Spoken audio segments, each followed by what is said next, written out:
Hey everybody, in today's video I'm going to be walking you through the basics of using the compass mode on the Suunto Core watch. I'm using the classic black model. There's various different color options out there, but this video should work no matter which Suunto Core version you've got. So there's various modes on the watch. You can tell which mode you're in by looking at the bottom middle here. You can see there's a little box over this indicator that says time. These are your modes. You've got a time mode, you've got an altimeter barometer mode, and then you've got a compass mode. I am currently in the time mode. That's why that box is around that. If we want to go to the compass, we're going to simply press the mode button, and that will toggle us between our different modes. So I'm going to press mode once. It takes me to my altimeter barometer mode.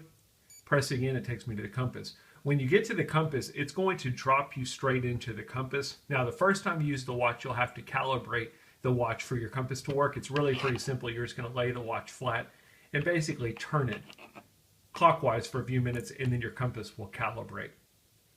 You'll notice as we are in my compass, we have a few different view options. That's where we're going to be using the view button down here.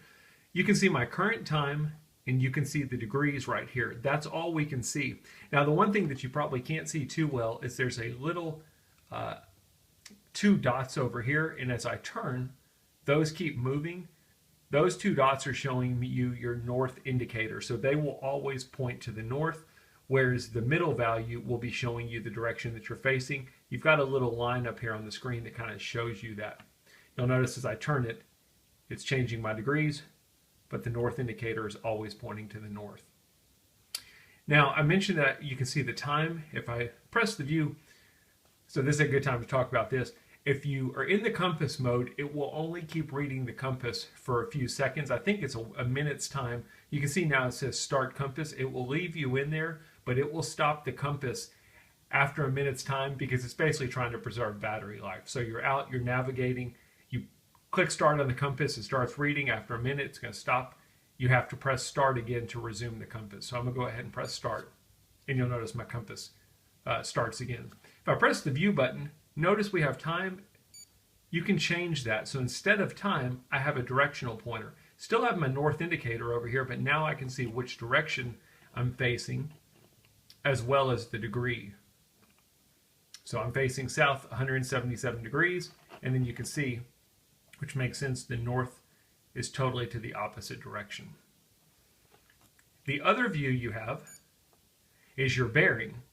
And you'll see a little arrow up here. Now let me show you. Let's point back to the south. If you're navigating and you want to go a certain direction, while you're pointing to that direction, you'll press the start button. And you'll see there's a little icon here. Now if I start navigating, it will tell me which direction I need to turn to head back to the bearing location that I set. So if I'm navigating this way, it said, hey, you need to turn to the right a whole lot. And then as I start turning, it basically lets me know whether I'm on path or not for the direction that I'm trying to head. That's your bearing view. If I press the view button one more time, it basically takes me back to my time view. Pretty simple stuff. It's a very basic compass functionality. It's really easy to use, but that's the basics of using the compass. Once you're done with it, you can simply press the mode button and get back to your main time mode. The one thing I should say is that the bearing, you notice a minute ago we turned it this way and we set a bearing location. That bearing location will stay in the watch memory until you reset it by setting a new bearing location. Anyway, that's the basics of using the compass on your Suunto Core watch. As always, I hope the video helps. Thanks for watching.